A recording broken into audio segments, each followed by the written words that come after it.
0.14%.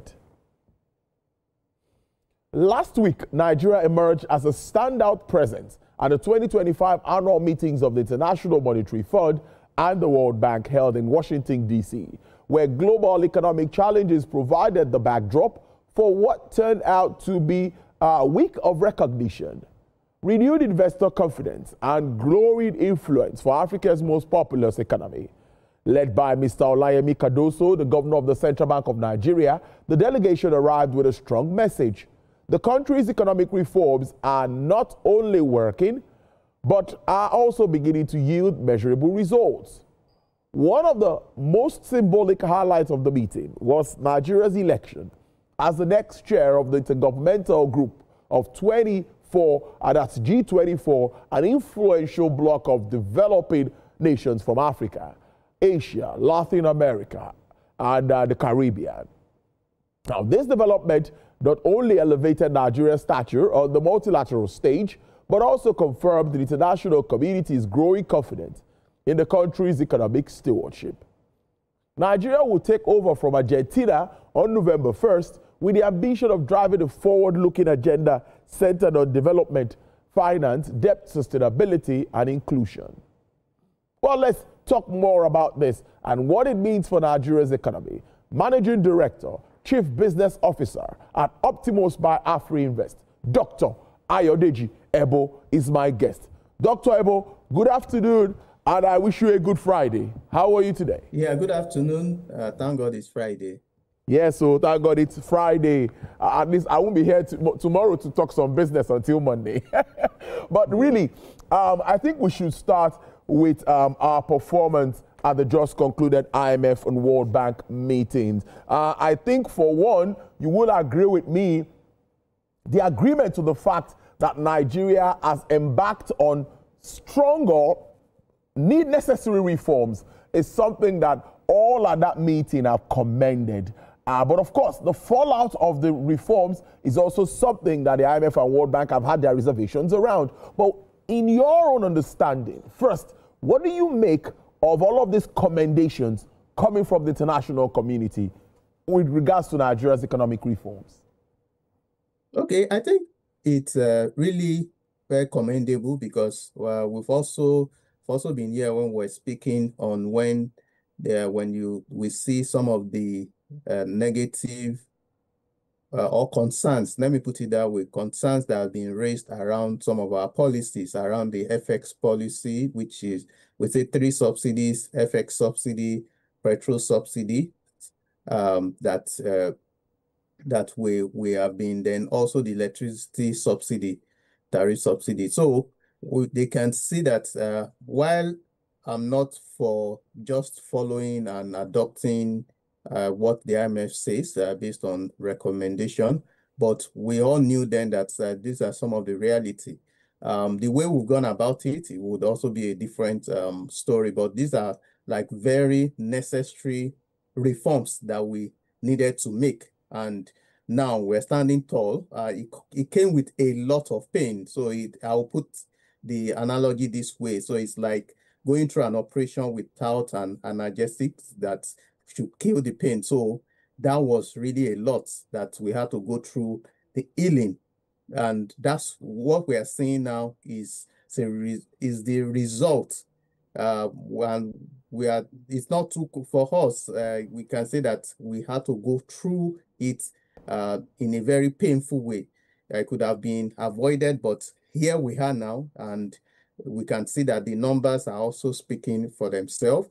Yes, it may not be totally reflective in terms of when we talk about inclusive growth, but we can see that over time, if this stability is sustained, we will begin to see that impact on inclusive growth. So I would say, for instance, the exchange rate, which is like our number one factor. We know Nigeria is import dependent.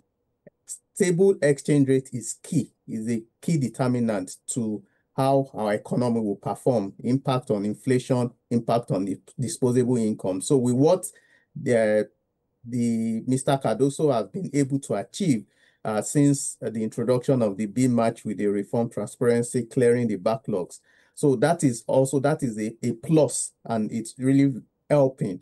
We've also seen how Dangote Refinery, with also the support of the government, reduced importation, which importation of petrol and diesel, which would also has reduced the pressure on the FX. We talk about inflation rates. Apart from impact of imported inflation, we're also seeing, because of the stability in the FX, which is also helping the economy to grow. That is also reducing the rate at which we used to see inflation. Yes, it's a rebased inflation rate, but we can also agree when you look at even for food prices, for most of the food prices have also dropped over time. Yes, we can also still say that there's still a lot to be done around the security in the food producing area. But I think overall, we can say that it's been positive. So, and what most people would be looking forward to, we as Nigerians, is the sustainability of this, so that there's no major shock, because we are just recovering. The electricity tariff, it's the telephone tariffs also, it's all these things, petroleum subsidy that was removed, they came at the same time, and which impacted significantly on disposable income. So what I would say and wrap up now on this is that we are also seeing that over time, disposable income will improve. As disposable income improves, then we'll also see demand increasing, which will also lead to increase in production. One major setback that we may see is how do we want to implement a lot of tax reform coming up? Would that also be a major burden? But at least for the SMEs, for the low-income earners, they are also already protected, which forms a bulk of the activity that is happening. So I think that overall, the commendation by the IMF is also in order, and we'll be hoping that this should be built on. We should begin to see, rather than importing, how do we want to build more factories by producing to create jobs internally? How can Nigeria adopt Nigerian first? Like we say, Trump will say American first. A lot of the government things that they order import, how can we support domestic production of all those things? So when we see the budget, they are going to spend 30 trillion, 12 trillion on expenditure. Can we retain 3-4 trillion by demanding for those products internally, which will create higher multiplier effect rather than importing some of those items? Thank you. A good start, it did, I must say, and good answer to my question. But let's take it a step further. You've talked about some of quick wins, if I could call it, for government to address all of these challenges and fallout of this. But again, in some quarters, the argument is that most of the positives of the reform is more on the macro and not the micro. Now, my question will be very straight. What are those things you think government can embark on practically that would impact the everyday Nigerian? Yes, we did a report yesterday around food prices, and even traders, marketers agree that some food prices are coming down, some still remain where they are, some are still a bit high and all of that. But are there specifics that would really make everyone agree that, yes, government is really trying to intervene? A lot of millions of naira being distributed, we hear, but some will tell you nothing gets to them. So how do what sort of initiative do you think works better? So I think, thanks. And I would want to look at it from where do we even spend, where does Nigeria spend more money on based on their disposable income? When you look at the inflation data, when you look at how money is spent, food is like number one. And one of the quick wins that government can do, which will lead to transportation. So the cost of transporting most of these food items, which I would say we're paying for inefficiencies. How can we use rail to move food from the north, Benue, food producing areas to the southwest here, where a lot is also consumed? How can we reduce that cost of movement so that the amount that we'll spend would be more on, it will impact on demand. That is how many Nigerians will begin to feel that impact. There needs to be improvement in infrastructure, apart from insecurity. You know, this insecurity around the herdsmen, kidnapping, it has also constrained the growth in our economy, that most people are limited to areas where there are some states that some people can't even travel to, where there should be activities. So if we're able to take care of that, then it will also impact on food production, which is planting. Because when you check the inflation data, Benue State, which in quote we call the food basket of the nation, sometimes have the highest food inflation rates, which is an irony. So we need to focus on that. Once we take care of that, there will be improvement in production, there will be reduction in the cost of food. Okay. Transportation, government needs to partner more with private sector. We can't continue to use trucks to move items for days. When you see what by the time it gets to my 12 or likes, you see that those that have been damaged would have to pay for it. So if one truck is 20 million and about 5 million worth of item is damaged, they're still going to cost it at 20 and see how they spread it on the remaining item they can sell. So those are those little things that if government is able to fix that, open up with infrastructure, open up the economy, that would really help in reducing the cost of production. Power is also, it's been stable, it has improved, but there will also be need to ensure that it covers or even the rural areas. SMEs don't need to provide for their own power. And I will also say lastly, there needs to now be subsidy for production. You know, what we have been doing the years that have not been yielding results is we have been subsidizing consumption. There's a need for us to begin to subsidize production.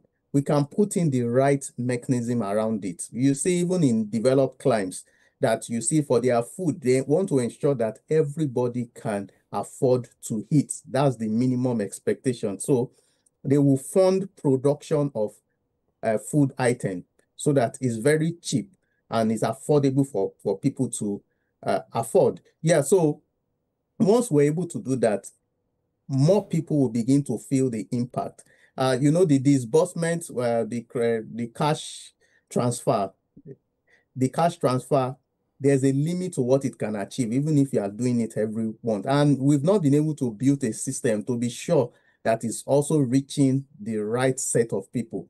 Because when you see they do that in some other developed climes like South Africa, Vermont, you will see that demand in the economy. Because the essence is that these funds that is being channeled out is not to be saved or invested, rather. It's for consumption. So that when there's an increase in consumption, there will be an increase in production. That's the multiplier impact that is supposed to have. But we are not seeing that directly. So there's a need to still review that mechanism so that whatever cash transfer that is made should reach the people that will be able to make that demand. We should be able to see a spike in demand within that period. So if we don't do that, and that was why I said what people are now looking for is inclusive growth. We talk about the macros, the numbers look very nice, but how does it impact on my pockets? How do I have more income at my disposal? Do I have more income to be able to afford some of the basic needs of life? Can the system, we talk about the housing gap.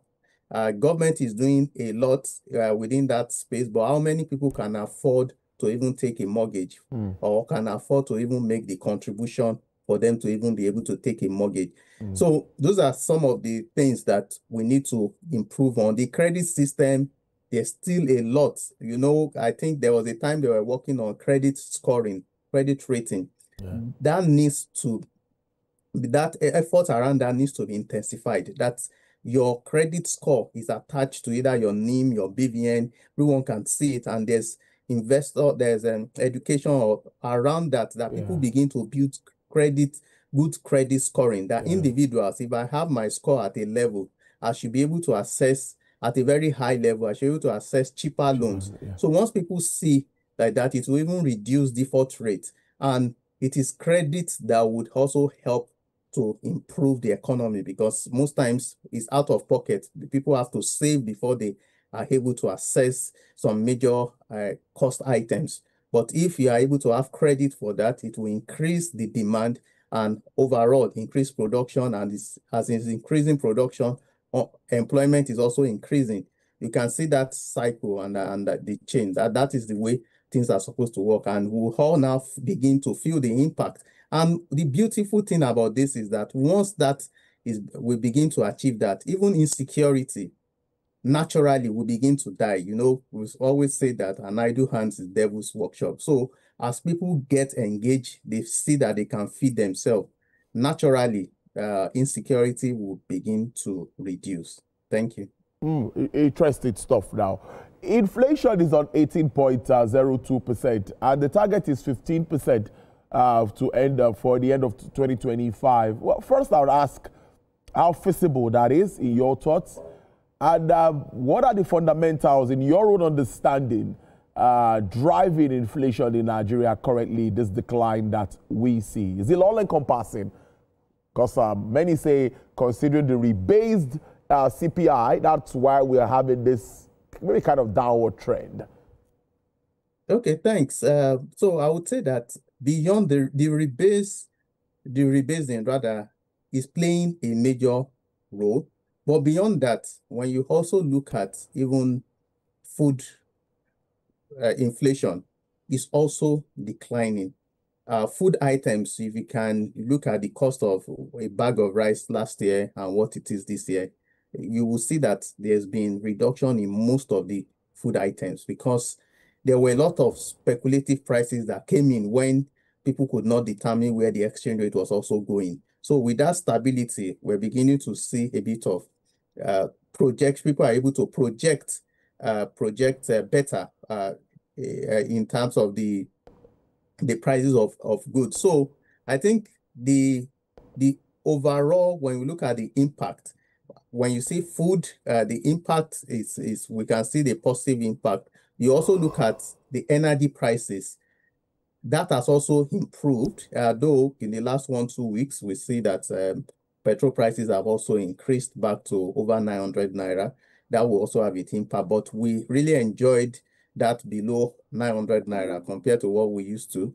Then you also look at exchange rates. We can't take away impact of exchange rates. We've been seeing a bit of appreciation, which is impacting, and also the liquidity, you know, for the average importer before to be able to even access FX to import. So that availability is also really helping. That prices have remained very stable. It's only the impact of maybe cost of production, cost of bringing things in, that you begin to see that impact, not just because of the exchange rates, because most times, you know, the inflation rate in developed climes are almost in single digits, that prices remain stable. So I would say overall, it's a mixture of both the rebasing, the stability in exchange rates, improvement in food production that has brought us to the level where we had. Sustainability is now key. So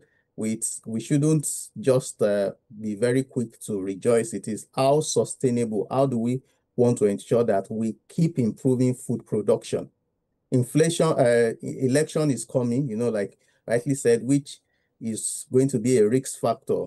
We've seen the FPIs bring in funds, but, you know, as election comes closer, they will try to also reduce their risk and want to take out their funds to see what happens and bring it back after the election has been concluded. So these are some of the factors that we need to also take into consideration now and ensure that we are able to sustain whatever gains that we have achieved around the FX, which is really critical to what we do in the country.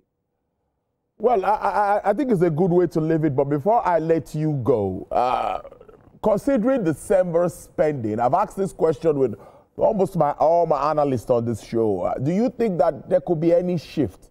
And do you also think that the Monetary Policy Committee will bend with regards to reducing rates at their meeting in November? Okay, thanks. I'd like to take a good bet on that. I think that with the gains that we have enjoyed in the inflation rate, and if it's sustained by the November MPC, we should see a rate cut, maybe 25 to 50 basis points. It is just to signal, because fixed income rate, you look at the Treasury bills market, has already reflected the drop or the expectation. So CBN will just want to buttress that and support. December spending, yes, it's good, but you know, it will impact on inflation on a month-on-month basis. But when we also look at it on a year-on-year basis, we may not see much jump. But one thing within that period is also that productivity would also increase, which is positive for the economy. So in terms of our GDP growth rate within that period, even companies, so you look at quoted companies, they target that period is when a lot of spending go. People would have saved January to November, and 30 December want to really spend a lot. So it's also positive. While we may see if we see a mild increase in inflation rate, GDP, which is the gross domestic product, our productivity would also improve, which would mean that more people would have been engaged in producing this item, and it's more income even in the pockets of Nigerians. Dr. Ayodeji Ebo, I must thank you so much for your time. Managing Director, Chief Business Officer, Optimus by AfriInvest. Have a great weekend. Kind regards. Thank you. Always my pleasure. What's still to come on the show? We'll shift our focus to discussing the role of MSMEs as a tool for economic